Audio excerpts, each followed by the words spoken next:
falar de dinheiro, Carol? Vamos, de dinheiro é sempre bom. Dinheiro Zen.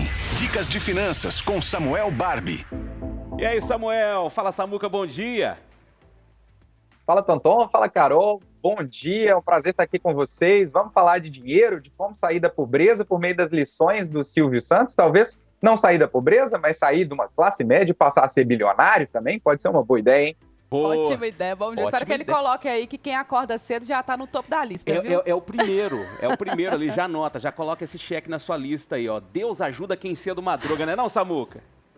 Muito bom, é isso aí. Vamos trazer 4 pontos, então, das lições do fantástico, da lenda Silvio Santos aí, para a gente poder melhorar de vida, né? Eu acho que o primeiro ponto que eu queria falar é que você deve começar de onde você tem. Não sei se vocês sabem, né? Mas o Silvio Santos foi camelô, literalmente ele nasceu na Lapa e vendia, enfim, canetas e capas para título de eleitor logo no início da carreira dele. Então era uma pessoa que começou literalmente do nada. A gente chama quem começa do nada de self-made man, né? Aquela pessoa que se fez. E ele era o título principal disso no Brasil, uma pessoa que saiu realmente de uma situação muito complicada e começou do pouco que tinha, se tornou camelô e fez sucesso enquanto camelô, tá? Vendeu bastante e descobriu um ponto que nos leva aqui ao segundo item, que é a combinatividade. Sabe o que é combinatividade, Tonton e Carol? Não. Combinatividade, me explica, Samuel. Sabe aquelas pessoas que falam assim, eu não tenho criatividade, por isso eu não consigo fazer dinheiro, eu não consigo fazer alguma coisa, Sim. porque eu não tenho criatividade. Você vai falar, pô, o Silvio é uma pessoa muito criativa, né? Criou vários programas, diversas coisas diferentes, mas a questão é que combinatividade é a criatividade aplicada de fato. O que é? É você pegar uma coisa que já existe e misturar com outra que já existe. O Silvio era camelô, então ele se comunicava bem para vender as coisas. Uhum. Ele virou e falou assim, poxa, se eu me comunico bem, eu preciso fazer isso numa rede maior. E o rádio era realmente o maior instrumento daquela época ali, né, nos anos 1950. Então, ele combinou as duas coisas, ou seja, vendas com comunicação. E a partir daí, ele começou a ganhar dinheiro, que antes ele ganhava só como camelô, ele passou a ganhar na comunicação. Então ele combinou duas coisas que aparentemente não tinham tanta relação e foi combinativo, né? Então é muito importante a gente entender que você não cria nada, você na verdade combina coisas existentes e dá o seu próprio tempero, e aí você consegue ter sucesso. Próxima dica, Samuel. Próxima dica é trabalho duro, acordar cedo, né? E ter visão. Não sei se vocês sabem também, mas o Silvio Santos ele teve uma visão muito interessante lá na década de 50, que foi realmente, né, entender que a televisão seria, né, um grande canal de comunicação. Porque naquela época, a televisão era só para a elite, era só para quem tinha muito dinheiro. E aí ele resolveu popularizar a televisão e foi até muito criticado na época sobre isso e arriscou, né, bastante da carreira dele para essa visão diferente e trabalhou muito duro por isso. Ele foi, cara, durante mais de 10 anos, né, a principal atração da TV Globo.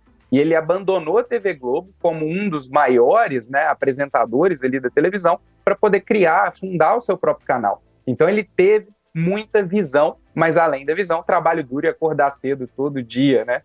Ô Samuel, só para dar uma ilustrada nessa coisa de trabalho duro, você imagina o cara fazer 8 horas de programa na sequência, ao vivo, numa época em que a gente não tinha tanta estrutura, a apuração para montar esse programa, para rechear esse período de 8 horas na televisão, Carol. É muito tempo, Antonella, é incrível. A responsabilidade, hein? Tinha o domínio, né? Nossa, é muito puxado, né, cara? E assim, é a gente que faz, às vezes, o programa aqui de 1 hora já sabe o perrengue que é, quanto mais 8 horas direto num domingo em horário nobre, né? Isso realmente é para as lendas somente, né?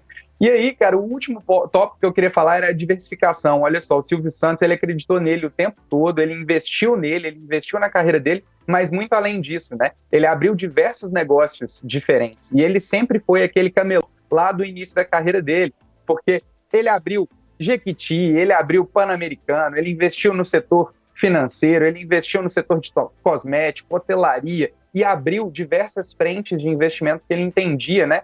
Que não somente ele deveria depender dele só, né, para a produção, mas ele deveria depender de outras empresas e de outros negócios, né? E fez isso muito bem, acumulando aí um patrimônio de quase 2 bilhões de reais ao longo dos 93 anos de vida. Então é isso. Se você quer melhorar de vida, siga aí esses 4 passos do Silvio Santos, ou pelo menos um deles, né? Para começar aí, pelo menos sair da pobreza, da dificuldade. Olha, vendas é o melhor canal de comunicação, o melhor canal de acúmulo de dinheiro que você pode fazer. Então, se você começar a vender alguma coisa, pode ter certeza que você vai melhorar de vida.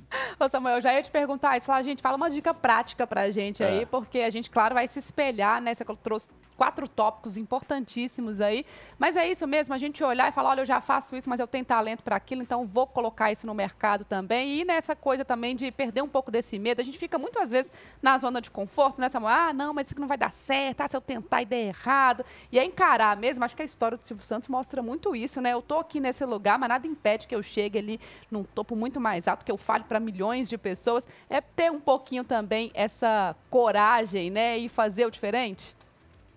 Exatamente, Carol. E a gente tem que quebrar muitas vezes aquela coisa de que, eu sou bom demais para fazer aquilo, né? Então, muitas vezes o que impossibilita as pessoas de vender, né, é exatamente essa limitação do tipo assim, eu sou especialista nisso, eu vou fazer só isso e eu não quero fazer outra coisa porque eu não quero me expor. Agora, quem ganha dinheiro realmente é quem consegue se expor e quem consegue vender algum produto, algum serviço, né? Quem consegue se disponibilizar para isso. E muitas vezes você tem que descer do pedestal para poder fazer isso. É uma zona de conforto que a gente chama, mas eu acho que muito mais está relacionado a uma zona de desconforto, porque normalmente a gente não está bem de vida o suficiente para poder se dar o luxo de não descer desse pedestal. Samuel Barbie com a gente aqui no Central, a partir de agora com a coluna Dinheiro Zen, trazendo essas dicas sensacionais para você dar um up, para você mudar a sua situação financeira. Hoje com belas dicas, trazendo o Silvio Santos como fonte de inspiração. Tô vendo aqui sua rede social, Samuel, @SSBarbie. SS de Silvio Santos também não, né? Não, é de Samuel Alves, que é o meu sobrenome, S e S, e depois Barbie, que é o meu sobrenome. De guerra, de luta. Samuca, abraço pra você, boa segunda. Tamo junto, pessoal. Um abraço pra vocês. Tchau, tchau.